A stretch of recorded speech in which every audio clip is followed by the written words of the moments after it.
Il y a des jours avec, il y a des jours sans. Les jours avec, on est déjà avec. Mais les jours sans, il faut faire avec le AM 1410.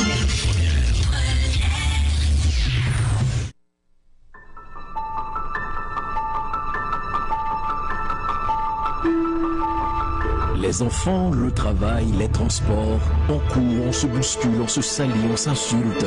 Arrêtez tout. Le samedi vous fait grâce. Musique, littérature, sport, cinéma, analyse et commentaires, l'information sous toutes ses coutures, avec Jean-Ernest Pierre et son équipe, tout à meilleur goût le samedi. Grâce matinée, votre petit plaisir du week-end.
Mesdames, Messieurs, nous sommes de retour à cette émission spéciale avec comme invité Frédéric Boiron, Tilou Jean-Paul, Ismaël Robert et Dickens Pierre-Louis et aussi moi-même, je suis là, Jean-Ernest Pierre.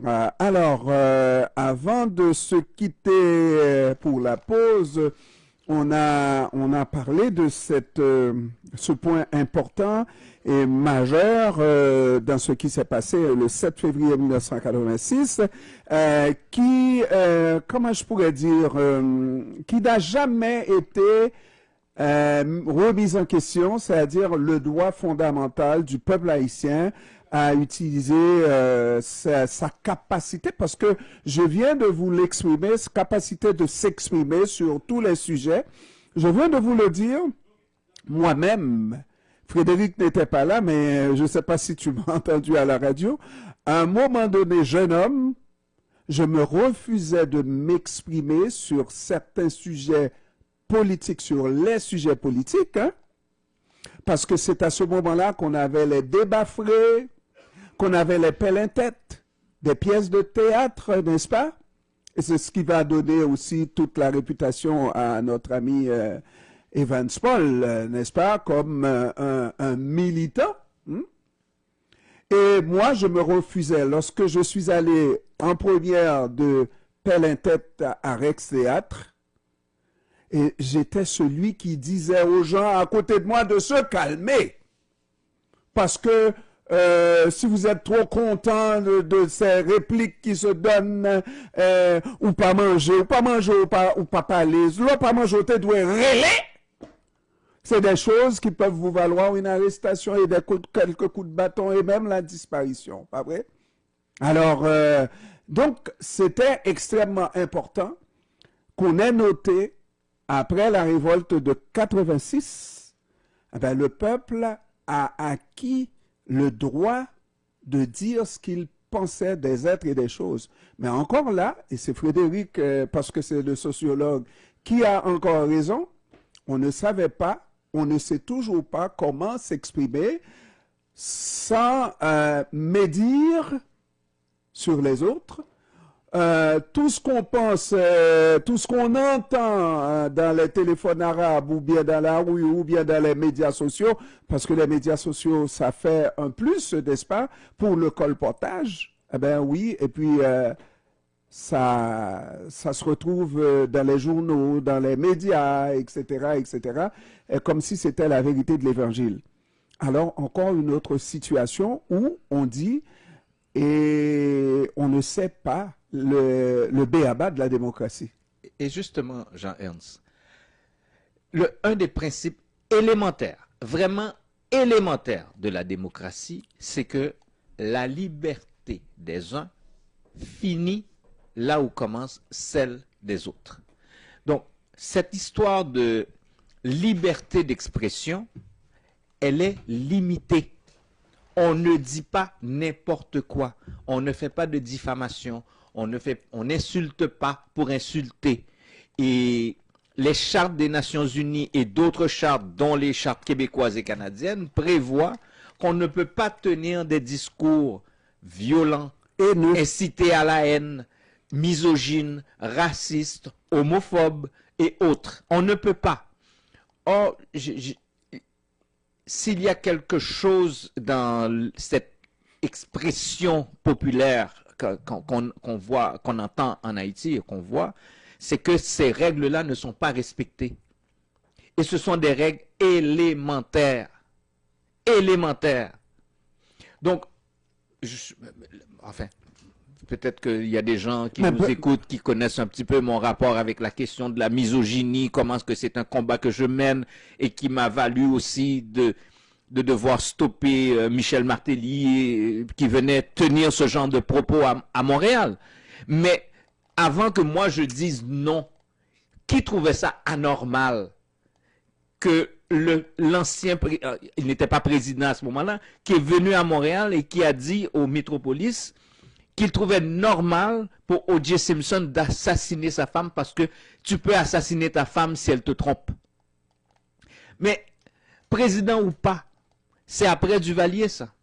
C'est-à-dire que ce genre de propos, cet homme qui va devenir président d'Haïti a ça dans sa culture. Cette misogynie est intégrée dans sa culture, dans lui-même, comme voyou d'ailleurs. D'accord? Mais pas dans la culture haïtienne. La misogynie est très haïtienne. Mais pas exclusivement haïtienne. Non, mais pas exclusivement haïtienne. Mais s'il y a une société qui est misogyne, c'est la société haïtienne. S'il y a une société, d'ailleurs, je ne sais pas ce qu'il m'est permis de dire, mais quand on insulte quelqu'un, oui, c'est dans la maman. C'est dans la maman qu'on va. Ouais. Mais c'est pas seulement les Haïtiens. C'est aussi les Français qui vont te qualifier de fils de putain. Ouais. Mais qu'est-ce qu'elle a à voir, cette mère là-dedans, pour être putain, parce qu'elle t'a mis au monde? Donc c'est exactement ce qu'on fait. C'est-à-dire qu'on vit dans des cultures misogynes. Il y a des putas, qu'on dit en espagnol. Donc ce sont des sociétés misogynes, mais Haïti, on y va à fond dans cette histoire-là. Et j'ai assisté à un film ici à Montréal qui a été présenté par des jeunes, je me rappelle plus le nom du réalisateur, mais c'est un film qui s'appelle Kidnapping, avec Jessica Généus, etc. Mais ils m'ont demandé ce que je pense de leur film. Je leur dis, mais votre film n'est pas sur les kidnappings, c'est un film sur l'homophobie. D'accord? Parce que tout le long du film, on se rend compte que l'insulte suprême, c'est Massissi. C'est Massissi. Cette société d'insulte suprême, c'est Massissi. Donc, tout ça fait partie, cette liberté d'expression qu'on croit avoir acquise après Duvalier, on avait acquis le droit de parler gouvernement mal. C'est tout ce qu'on a acquis. On a le droit de défier un gouvernement. Mais c'est tout. Mais ça ne change pas grand-chose de défier le gouvernement. Alors, je veux pas perdre mes autres amis de l'autre côté parce que samedi prochain, tu ne seras pas avec nous. Je risque de perdre mes amis. Oui, mais bon, les réguliers sont là toutes les semaines. Ils peuvent comprendre. Mais monsieur, sérieusement, ça veut dire que si même ce droit-là, le droit à la liberté d'expression ou à la libre expression, n'est vraiment pas quelque chose de consistant. C'est quelque chose qui est utilisé, galvaudé de n'importe quelle manière et dans toutes les sauces. Mais ça veut dire que Dickens, Tilou, il y a donc rien dans cette révolte de 86. Par rapport à la liberté d'expression, je ne l'avais jamais regardé sur ces angles-là qu'a proposé M. Boiron, et c'est pour ça que j'étais très silencieux. Je prenais des notes, c'est très intéressant. Sauf que je me suis toujours demandé l'utilité de cet acquis, dans le sens que à un certain moment, on ne pouvait pas parler. Maintenant, on peut parler, on peut tout dire, mais est-ce que ça change quelque chose? Parce que la liberté d'expression, à mon avis, c'était un moyen pour arriver à une fin. Par exemple, participer aux affaires de son pays, faire progresser le pays, etc.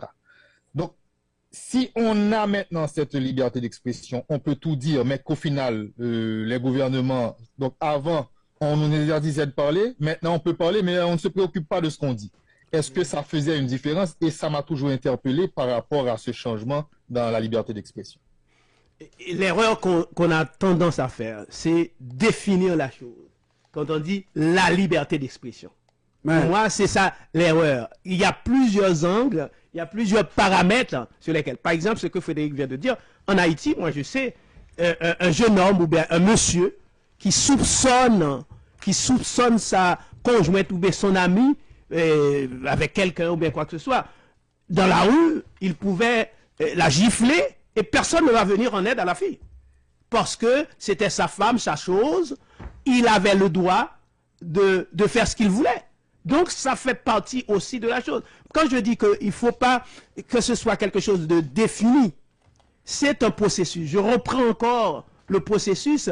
Il y a toute une période d'éducation autour de ça. Ce qui commence, rien n'est statique dans la vie, n'est-ce pas? C'est la dialectique qui nous dit ça. C'est-à-dire, ce qui commence comme ça aujourd'hui, finalement, finira par se peaufiner, par s'améliorer, tenant compte non seulement de l'espace, deuxièmement, de l'avancement dans le temps. Donc, c'est comme ça, moi, je vois les choses, parce que je suis un amant de la dialectique, donc je ne peux ne pas me permettre... Tu es un Allemand. Un Allemand. C'est-à-dire, l'homme n'est pas perfectible, c'est-à-dire l'homme d'aujourd'hui est peut-être l'homme de demain amélioré dans des conditions normales si on met dans des situations pour qu'il s'améliore, ou du moins ne serait-ce que pour qu'il participe à la chose de la société. Alors, messieurs, je vous l'avais dit qu'on avait une possibilité que Mano soit avec nous, et Mano est avec nous. Jean-Emmanuel Pierre, comment ça va? Ça va bien, Jean-Ernest Pierre. Bonsoir, messieurs, camarades. Bonsoir, en demande normal. Ismaël, Robert, Frédéric, Tilou. Dickens, oui, mais parce que j'ai entendu une partie, je ne pouvais pas intervenir, on m'avait interdit d'intervenir par téléphone. Donc, mais c'était pas toute la liberté de la parole. Là, ouais, la parole. Mais c'était, j'ai tellement piaffé sur certaines choses qu'on aurait pu aussi approfondir. C'est Ismaël qui avait évoqué la question du syndicalisme, etc., et que Jean-Ernest a rétorqué en disant que c'était mettre la charrue avant les bœufs. Moi, je crois que la dynamique de 1986 était un départ, après la chute de la Maison du Valais, c'était un départ intéressant. Et puis tu oublies qu'il y avait quand même la ceinture industrielle qui employait 50 000 personnes. C'est-à-dire que les syndicats étaient justifiés. C'était un apprentissage intéressant. Mais par la suite, on allait avoir un ensemble, parce que l'appareil répressif, comme le soulignait Frédéric, l'appareil répressif était en place pour justement, parce que le projet n'était pas de construire un pays démocratique, de construire la démocratie, c'était de renverser Duvalier pour donner autre chose. Tu sais? Et cette autre chose, au fur et à mesure, on se rend compte de ce que cela devait être. Parce que toutes les expériences, toutes les tentatives de mettre en place une démocratie à notre mesure, à travers des démarches que eux, ils imposent. Tu sais, on décide par exemple de prendre les élections. Okay? Il nous donne des élections, on décide de prendre les élections. C'était une expérience intéressante en termes de participation populaire, en termes de projet aussi. Projet collectif. Le mouvement qui est sorti de la dynamique de 1990 était quelque chose d'intéressant. Malheureusement, ça a échoué avec le coup d'État.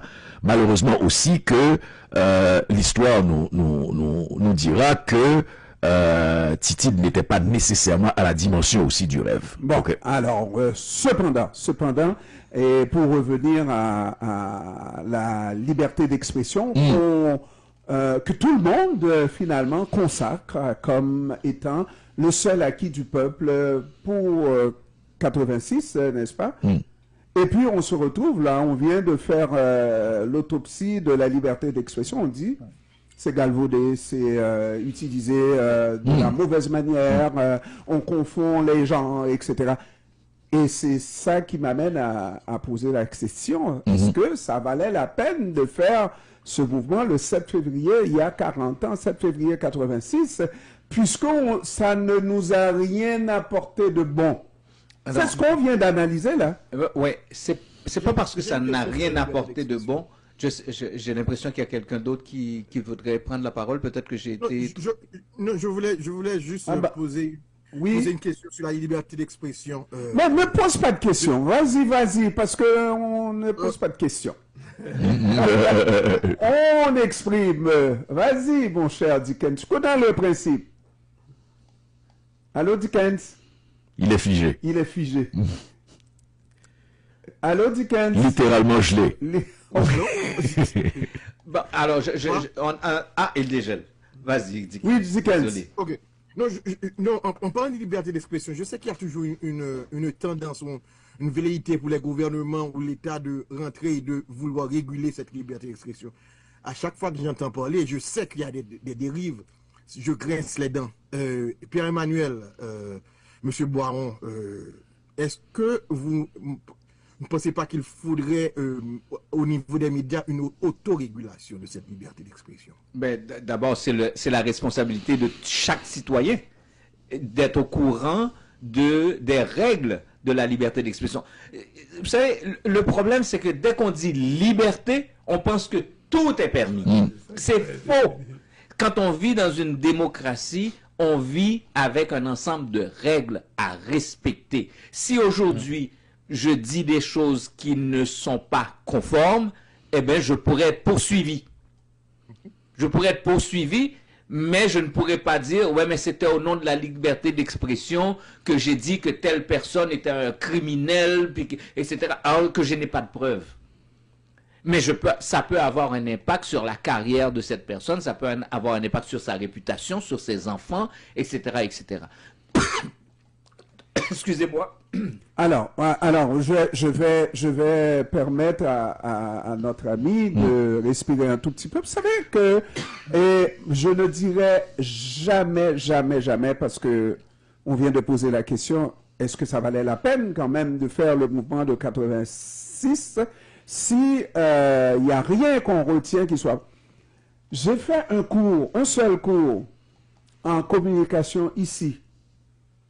Et puis, on va me dire, faire une publicité de 30 secondes, là, c'est beaucoup, 30 secondes. Beaucoup pour faire une publicité, parce qu'on a toujours tendance à laïter, 1 heure, 2 heures pour une publicité, n'est-ce pas? Je blague là. Et puis, l'expérience que le professeur va faire avec nous, on est en studio, et puis il nous dit, je vais timer pour vous, on va tous se taire pendant 30 secondes. Et vous allez voir, c'est une éternité, 30 secondes.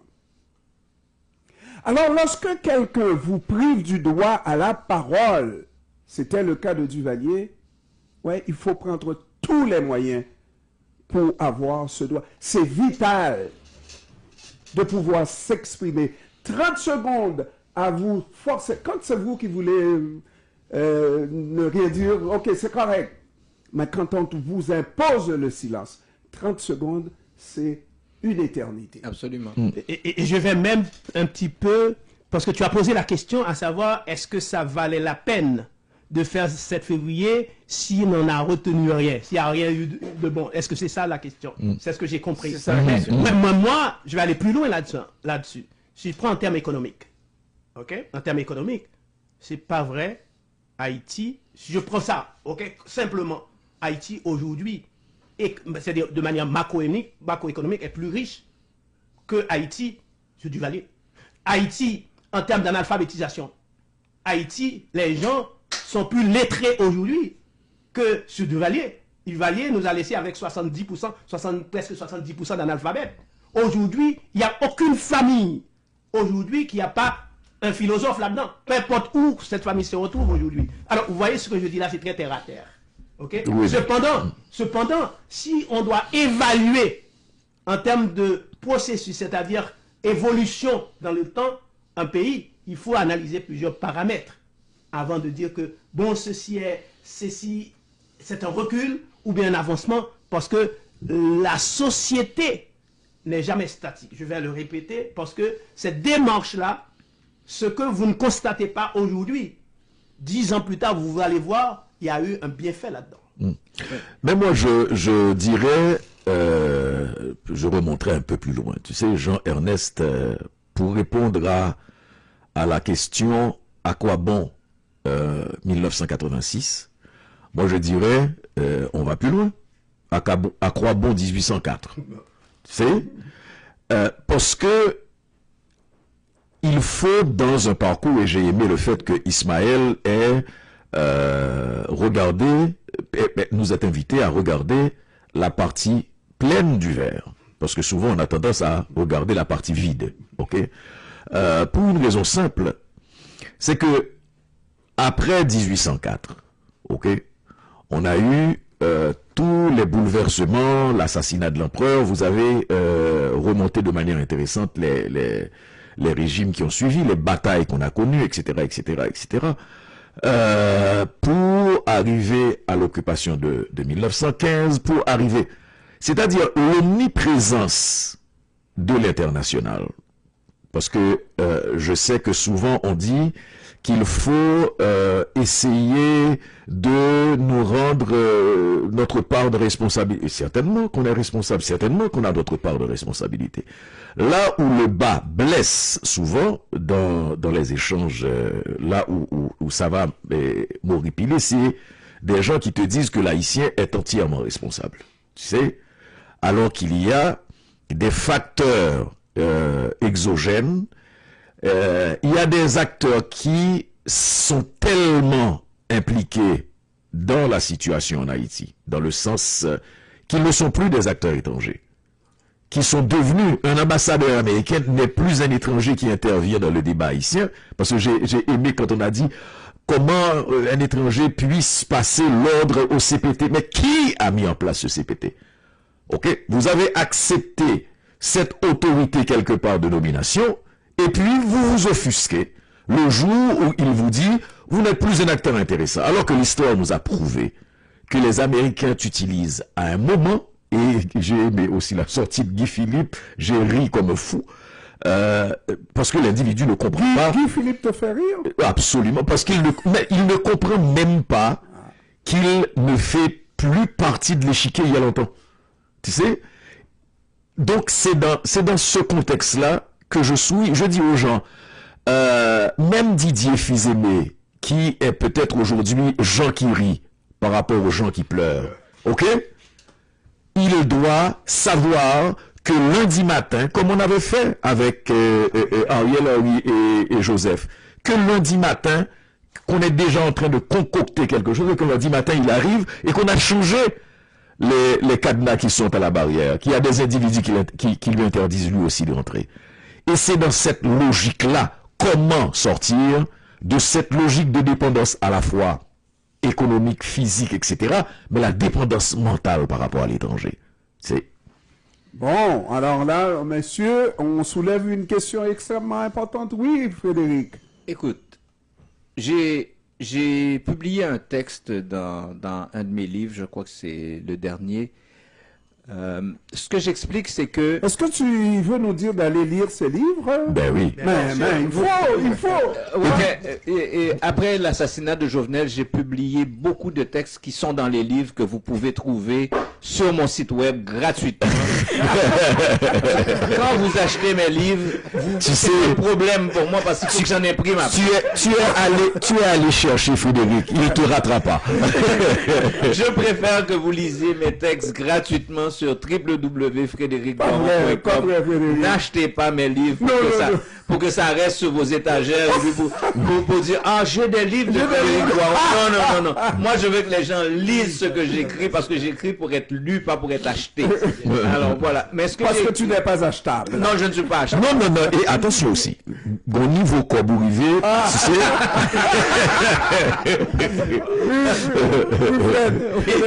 Alors, ce que j'ai écrit, c'est que Régis Debray, qui est un philosophe français, connu pour être un philosophe d'État, c'est-à-dire que c'est le genre de philosophe qu'on paye pour réfléchir pour l'État. Il avait écrit dans le journal Le Monde, tout de suite après le tremblement de terre. Il écrit quelque chose de ce genre-là. Il dit que pour gérer Haïti, il faut s'inspirer de ce qu'on appelait les orphelins de la nation, les pupilles de la nation. Les pupilles de la nation, c'était des orphelins de la Deuxième Guerre mondiale qu'on retrouvait dans les rues des grandes villes françaises, dont Paris, etc. Et l'État était responsable de ces orphelins-là et les mettait en curatelle. Et il dit que pour gérer Haïti, il faut s'inspirer des pupilles de la nation pour faire d'Haïti une pupille de l'humanité. C'est une lettre d'à peine 300 mots qu'il publie dans Le Monde. Et quand Régis Debray demande à publier quelque chose dans Le Monde, il va publier dans Le Monde. D'accord? Mais à peine 300 mots. Ça veut dire qu'il n'y a pas une démonstration, une démarche intellectuelle. C'est du garrochage. Il garroche ça. D'accord? Faire d'Haïti une pupille de l'humanité. Et il y va plus loin, il dit, ça prendrait une dizaine de pays développés qui choisiraient quelques personnes pour diriger Haïti, mais que ce sont ces pays-là qui meneraient le jeu. Donc, moi, ce que j'ai écrit, ce que j'ai développé à partir de l'approche de Régis Debray, c'est de dire que à ceux qui disent que Haïti est sous tutelle, je leur dis non, Haïti est sous curatelle. C'est-à-dire que Haïti n'est pas un pays. Vous pouvez voir qu'on met en place un CPT qui a été choisi par la communauté internationale. Vous pouvez voir qu'on met aujourd'hui un premier ministre qui a été choisi par la communauté internationale. Et vous pouvez voir que des élections ont été organisées en Haïti.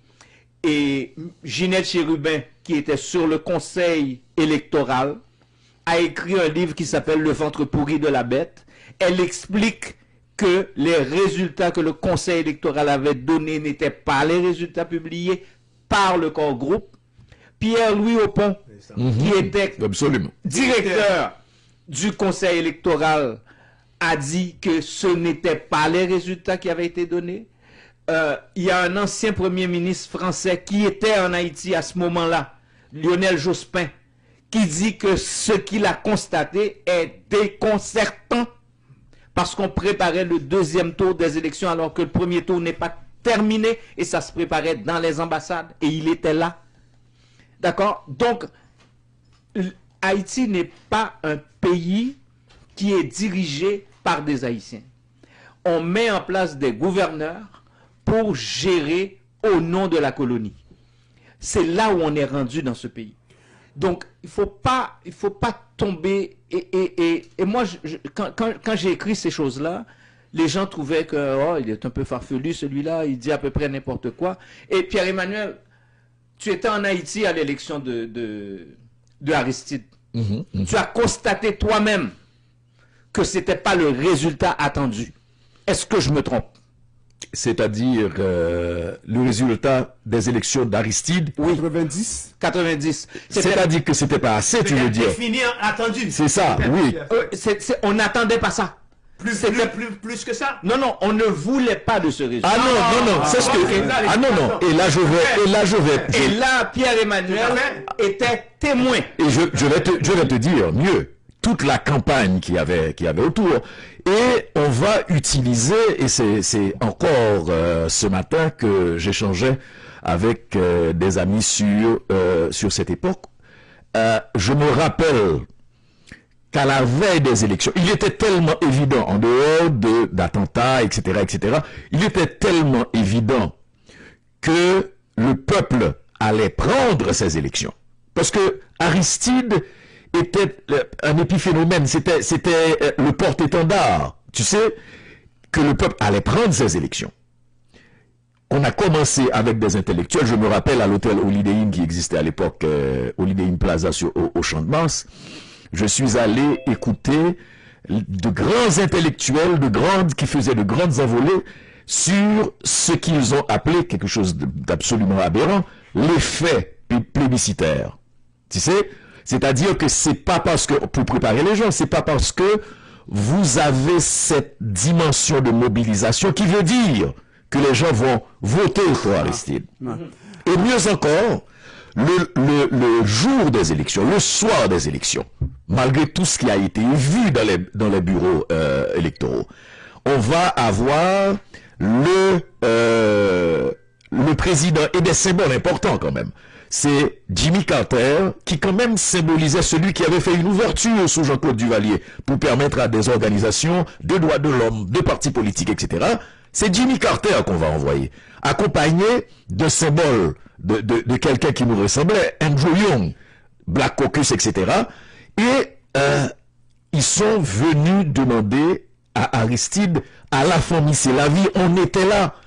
Ils sont venus lui demander de faire une déclaration pour dire, alors qu'il n'avait pas de résultat, qu'il avait perdu les élections. Voilà. Isméry avait répondu à ce moment-là. Je me rappelle très bien. Isméry disait, et Jimmy Carter, foutez-vous dehors. On doit faire la pause. Juste dire merci à Pierre-Emmanuel d'avoir confirmé la curatelle du pays. Absolument.